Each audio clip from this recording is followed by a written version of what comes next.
जय झूलेलाल। अॼु असां ठाहींदासीं सिंधी रोट जेके असां होलीअ में ठाहींदा आहियूं, बिल्कुलु ट्रेडिशनल तरीक़े सां जेके छेणे ते पचाया वेंदा आहिनि।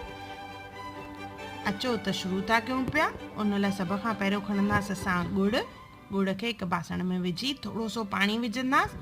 इनखे असांखे पुसाए रखिणो आहे अधु कलाकु, चङी तरह मिलाए करे पोइ पुसाए रखंदासीं। हिते मां 2 खां 3 रोटनि जो अटो ॻोहे रही आहियां।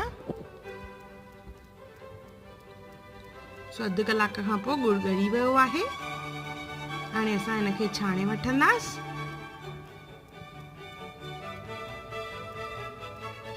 इन में मिलाईंदासीं असां तेल 3 चमचा। इन में विझंदासीं अटो और अटो ॻोहींदासीं। हाणे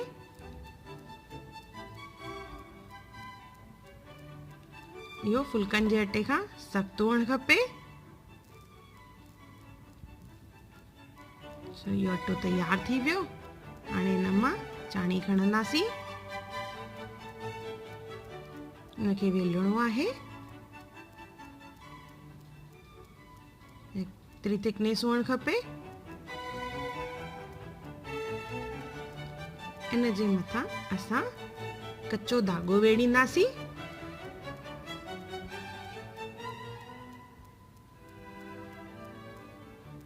हिते रोट जो मतिलबु हूंदो आहे होलिका और धागे जो मतिलबु हूंदो आहे भक्त प्रहलाद।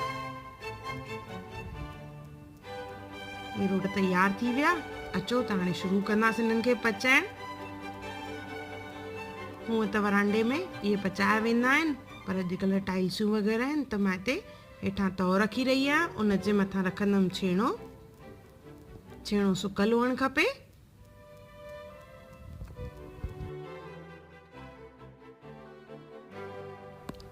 इन जे मथां विझंदासीं तेल,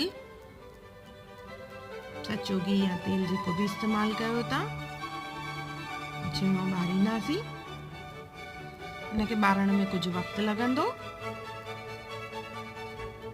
थोरो थोरो विच में तेल विझंदासीं, चङी तरह ॿरे छेणो।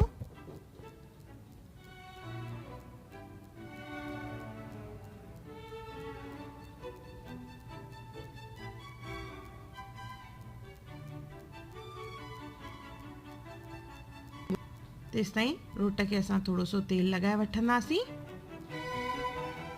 और रोट खे असां छेणे मथां रखंदासीं और पंखो, हथ जो पंखो हूंदो आहे या न्यूज़पेपर जो इस्तेमालु करे हल्की हल्की हवा ॾियणी आहे जीअं चङी तरह ॿरे।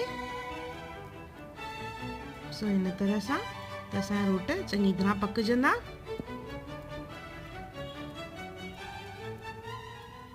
थोड़ी थोड़ी देर में इनखे पलटाईंदासीं।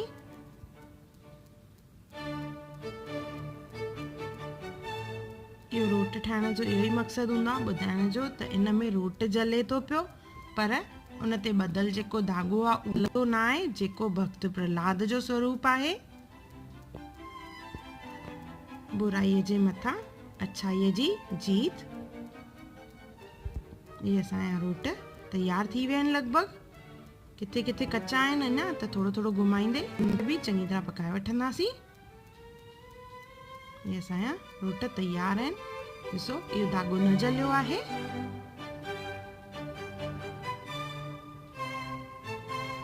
साफ़ कपिड़े सां असां उगी वठंदासीं त जेका काराइण हूंदी उहा निकिरी वेंदी।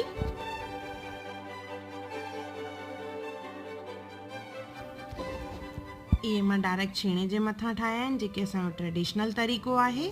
पर अॼुकल्ह घणा माण्हू छेणो ॿारे उन जे मथां तओ रखी बि ठाहींदा आहिनि। ॿिए ॾींहं ते असां इहे रोट जेके आहिनि थधे कयल छेणे जे मथां चाढ़ींदा आहियूं। त पहिरियों गुल चाढ़ींदासीं, गुलाल, उन सां गॾु रोट जो टुकर ऐं असांजी सिंधी मिठाई गीहर चाढ़ींदा आहियूं, जेके असां होलीअ ते खाईंदा आहियूं। इन जी लिंक मां डिस्क्रिप्शन बॉक्स में ॾिनी आहे और मथे आई बटन ते बि आहे, ज़रूरु ॾिसजो। इहे असांजा होलीअ जा रोट तयार थी विया आहिनि।